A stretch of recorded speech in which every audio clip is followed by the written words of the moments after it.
mendengar suara pintu diketuk, awalnya Pak Ahmad ini pikir, oh Pak Kamil sama istrinya ini jangan-jangan. Tapi makin lama kok suara ketukan itu makin kencang, seolah-olah memaksa Pak Ahmad ini buat keluar bukain pintu gitu loh, Wak.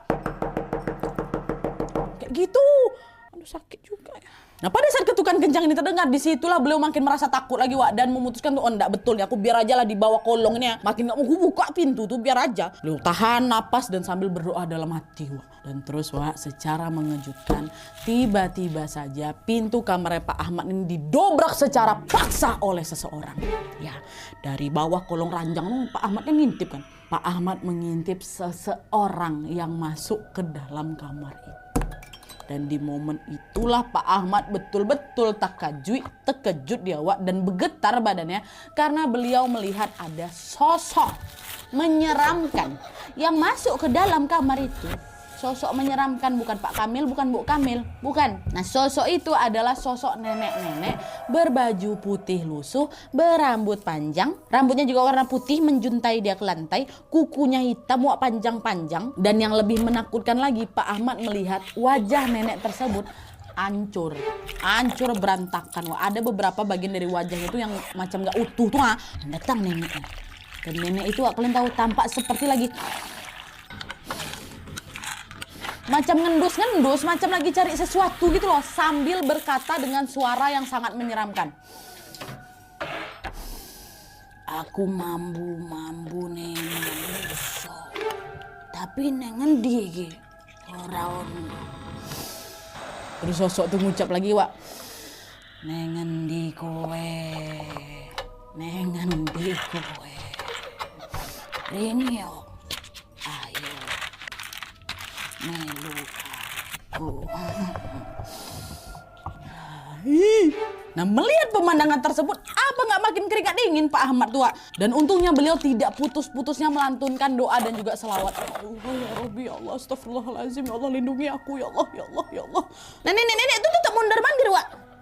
Tetap mondar-mandir dia kan. Dan setelah sekian lama si nenek itu mondar-mandir di kamar tersebut mencari dan juga mengendus bau-bau manusia. Entah kenapa nenek tua itu malah tetap nggak bisa loh, Wak, menemukan tubuhnya Pak apa ini di bawah ranjang. Dia keliling-kelilingnya di kamar tuh.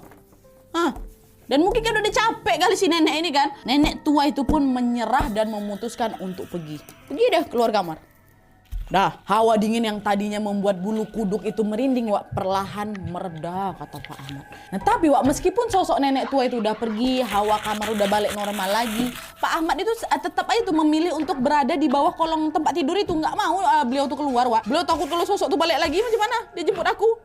Biarlah aku di bawah sini terus. Nah, hingga akhirnya, Wak, setelah menunggu sekian lama dengan perasaan yang cemas dan tidak henti-hentinya merapalkan doa, azan subuh pun berkumandang, Wak. Barulah di situ Pak Ahmad memutuskan untuk keluar dari kolong kasur sambil mengucapkan Bismillahirrahmanirrahim. Dan mulailah beliau bersiap-siap menjalankan sholat subuh. Setelah sholat, Pak Ahmad pun juga merapikan tuh kamar yang tadinya berantakan. Kasur yang semalam beliau balik, dan dibalikkan lagi ke keadaan semula, Wak. Dan dirapikannya spray semuanya. Dan begitu juga dengan baju yang beliau kenakan. Pertama dibaliknya lagi ke seperti sedia kala. Nah, setelah semuanya selesai, Wak, Pak Ahmad pun keluarlah ini dari kamarnya bermaksud mau segera pulang. Dan ketika Pak Ahmad melewati ruang keluarga, kalian tahu, disitulah Pak Ahmad melihat keberadaannya Pak Kamil dan Bu Kamil yang ternyata udah balik nih ke rumah itu entah sejak kapan. Nah, melihat Pak Kamil sama istrinya yang lagi duduk bersama gitu di ruang keluarga kan, Pak Ahmad pun langsunglah menyapa mereka dan bersikap seolah-olah tidak terjadi apa-apa.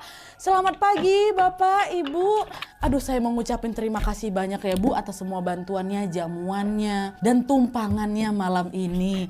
Sekarang saya mau izin pulang dulu ya Bapak, Ibu. Terima kasih banyak sekali lagi. Itu kata Pak Ahmad, Wak.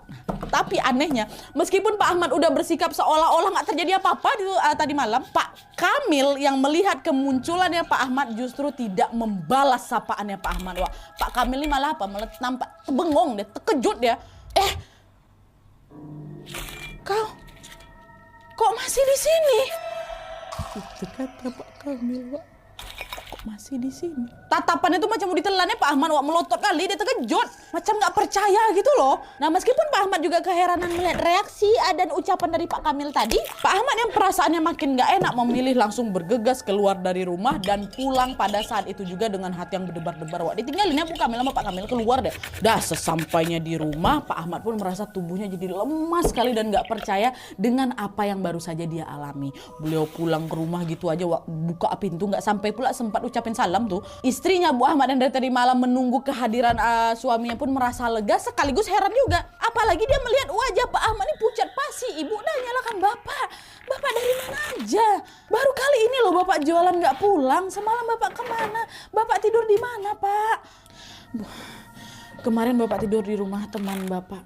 Kemalaman Bu Bapak kemarin. Nah di titik itu Pak Ahmad tidak menceritakan tuh apa yang terjadi kepadanya malam tadi kepada sang istri ataupun juga sama anak-anaknya. Karena apa? Karena Pak Ahmad ini takut lah kan buat keluarganya khawatir kan. Pak Ahmad diam aja. Diam, minta bawakan air minum. Ntar lu aku juga minum. Dah. Kan? Nah tapi walaupun diselimuti ribuan pertanyaan akan kejadian yang beliau alami tadi malam, di hari itu Pak Ahmad yang sudah merasa cukup baikan pun tetap menjalani